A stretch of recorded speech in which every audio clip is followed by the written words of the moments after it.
বন্ধুরা, আমার আলোর ঠিকানা চ্যানেলে আপনাদের সবাইকে স্বাগত। আজকে আমরা এসেছি দেরাদুনের মুসৌরিতে একটি তিব্বতী বৌদ্ধ মন্দিরে। তো এই বৌদ্ধ মন্দিরটি মুসৌরির হ্যাপি ভ্যালিতে অবস্থিত। তা হ্যাপি ভ্যালির ইতিহাস বা এই মন্দিরটির গুরুত্ব আপনাদের একটু বলে নিই। বিষয়টি হলো, এইখানে 1950 সালে দলাই লামা যখন তিব্বতী বিদ্রোহের পরে তার শিষ্য বৌদ্ধ তিব্বতী ভিক্ষুদের নিয়ে এখানে ভারতবর্ষে পালিয়ে আসেন, তখন ভারতবর্ষ তাকে স্থান দেয় এবং তিনি এইখানে বসবাস শুরু করেন। এবং এই জায়গায় তারপরে তার শিষ্যরা ছড়িয়ে পড়তে শুরু করে। তাদের যে ধর্মীয় আচার আচরণ, তাদের যে সামাজিক সংস্কার, সেগুলো আস্তে আস্তে এই অঞ্চলে ছড়িয়ে পড়ে, এই হ্যাপি ভ্যালিতে। এই জন্যে এই হ্যাপি ভ্যালিটাকে বলা হয় মিনি তিব্বত। তা মুসৌরিকে এমনিই বলা হয় পাহাড়ের রানী। তার মধ্যে হ্যাপি ভ্যালি একটি, হ্যাপি নাম শুনেই বোঝা যাচ্ছে কিরকম সুখের সুন্দর এক জায়গা, স্বর্গের মতন জায়গা। এবং তার বুকেই কিন্তু স্থান পেলেন দলাই লামা। এই যে জায়গায় দেখাচ্ছে, এর থেকে 400 কিলোমিটার দূরে আছে দলাই হিলস। তা সেই দলাই হিলসের কাছাকাছি এই মন্দিরটি অবস্থিত। কারণ যখন এই বৌদ্ধ ভিক্ষুরা দিনের পর দিন থাকতে লাগলো, তাদের পরিসর বাড়তে লাগলো, সংখ্যা বাড়তে লাগলো, তখন তাদের একটি সাধন ভজনের জন্য একটি মিলনের বড় স্থান দরকার হয়ে পড়ল। এবং 1959 সালে ভারত সরকারের সহায়তায় এই মন্দিরটি কিন্তু গড়ে উঠল। এটাকে যে এর যে পেছনে একটা সংস্কৃতি আছে, এর পেছনে একটা ইতিহাস আছে, তাই এটা সাধারণ কোনো মন্দির নয়। এটাকে, এই মন্দিরের কিন্তু আরেকটি নাম আছে, সেদুপ চোপেলিং মন্দির।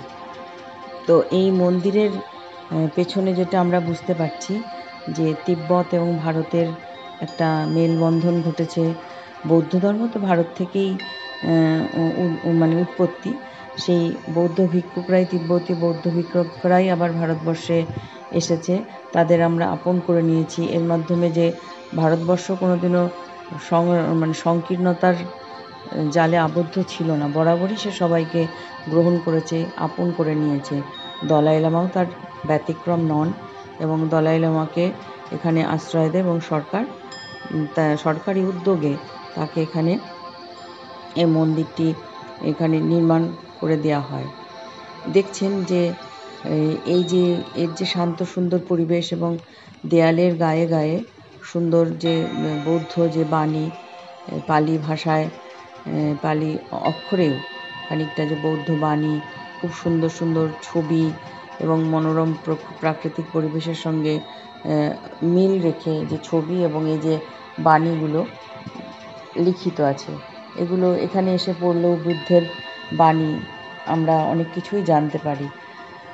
তো এই মন্দির যেটা বলছেন, সেদুপ চোপেলিং মন্দিরটি, এর গায়ে দেখছেন যেমন সুন্দর পরিবেশ, সূর্য ঢেলে তার কিরণ এখানে দিচ্ছে, যে সুন্দর গাছপালা, নির্মল আকাশ, সূর্যই যেন শক্তির উৎস। ঝকঝকে পরিষ্কার আকাশ, তার বুকে দাঁড়িয়ে আছে ছোট্ট একখণ্ড জমির মধ্যে একটি পবিত্র মন্দির। সেই মন্দিরের মর্মে মর্মে গাঁথা রয়েছেন বুদ্ধদেব এবং তার বাণী। তো আমার তো এখানে এসে খুবই ভালো লাগছে।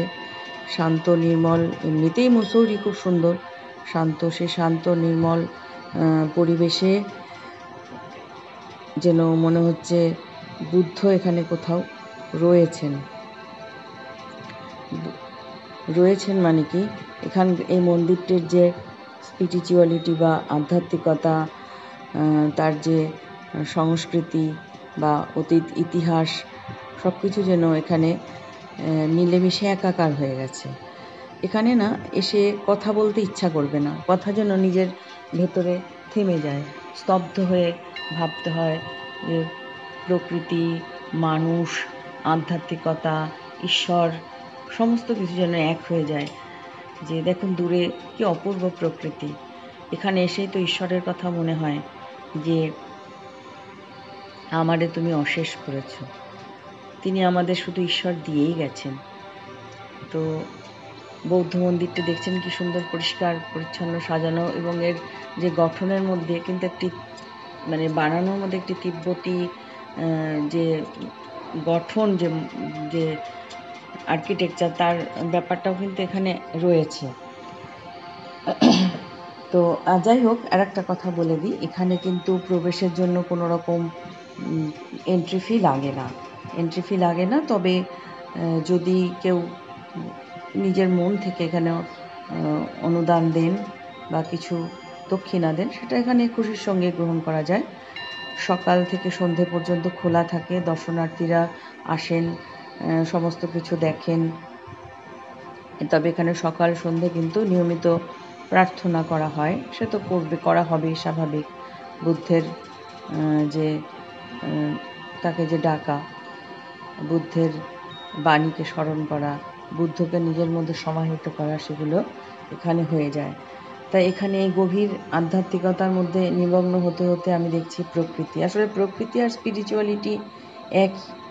প্রকৃতির মধ্যেই তো ঈশ্বরের ছোঁয়া রয়েছে।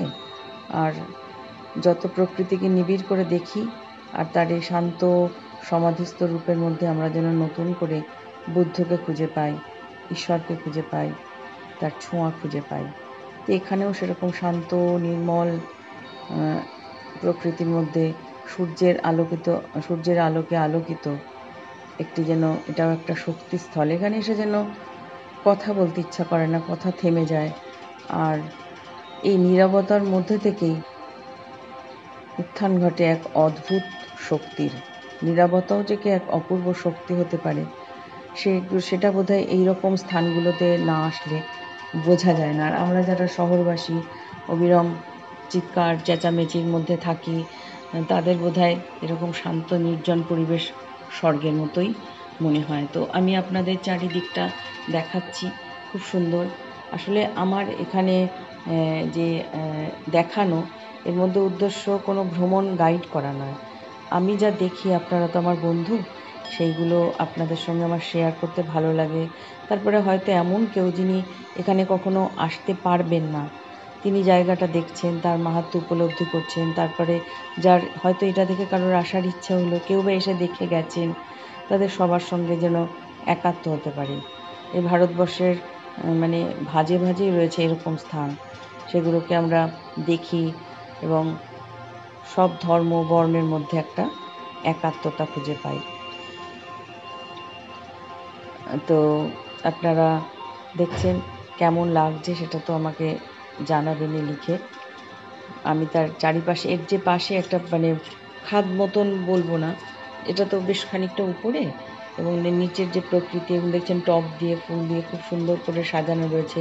এটা আমি কিন্তু বাইরেটা দেখাচ্ছি, এখনও আমরা যেটা মূল মন্দির তার ভেতরে প্রবেশ করিনি। মন্দিরের বাইরে একটি বড় বৌদ্ধ যে রয়েছে, বুদ্ধের একটি মূর্তি রয়েছে।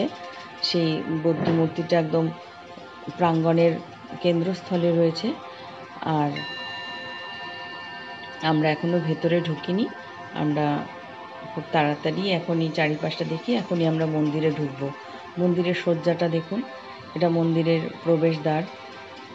এখানে না তিব্বতী শৈলীর একটা ছাপ রয়েছে, তিব্বতী চীনা শৈলীর একটা ছাপ কিন্তু এই যে এর যে সজ্জার মধ্যে রয়েছে। তো বাইরে জুতো খুলে আমরা ঢুকবো এবং দেখছি কি পরিষ্কার পরিচ্ছন্ন, কি সুন্দর, এবং প্রতিটা জায়গায় একটা সৌন্দর্যবোধের ছোঁয়া। তো সেইখানে আমরা আস্তে আস্তে এবার প্রবেশ করব। আসলে যেখানেই যা দেখছি কেমন যেন থমকে যাচ্ছি, আর একটুক্ষণ দাঁড়িয়ে দেখতে ইচ্ছা করছে। তো আমরা উঠে এসেছি বারান্দায়, এবার আস্তে আস্তে এগুলো একটু কাছ থেকে আপনাদের একটু দেখিয়ে নিই। কাছ থেকে দেখুন, এর যে গায়ে গায়ে কি সুন্দর ছবি দেয়া রয়েছে। আমরা তো আগে দেখেছি দেয়ালে বাণী দেওয়া রয়েছে, এখানে ছবি মানে চিত্রগুলো যেগুলো অঙ্কিত হয়েছে, সুসজ্জিত করা হয়েছে, যে বুদ্ধের জীবনের বিভিন্ন যে কাহিনীগুলো বুদ্ধের জীবনের দেখুন বাণী দিয়ে, তার কাহিনী দিয়ে, বুদ্ধের বিভিন্ন জাতকের গল্পগুলো এখানে সাজানো রয়েছে।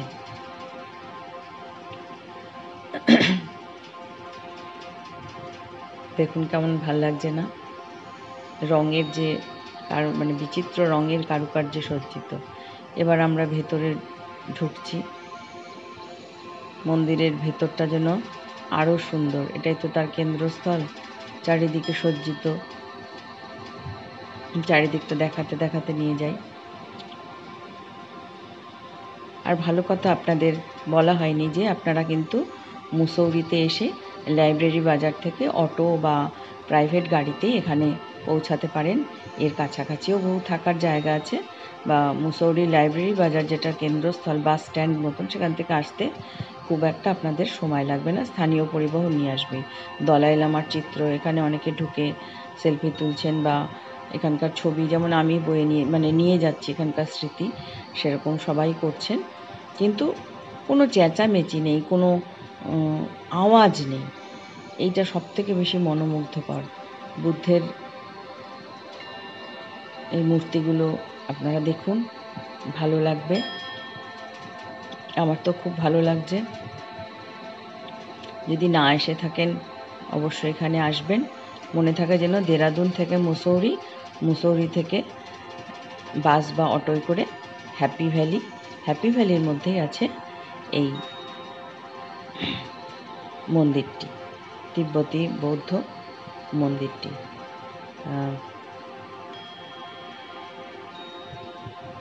দেখুন আপনাদের কেমন লাগছে।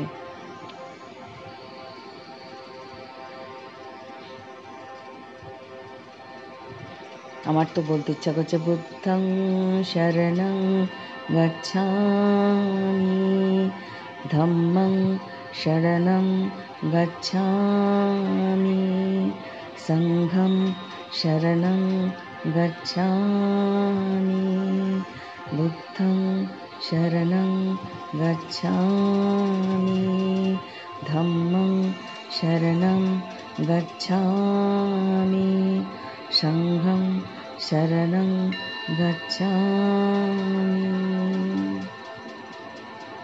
আস্তে আস্তে আমাদের সময় শেষ হয়ে আসছে, আমাদের ফিরতে হবে।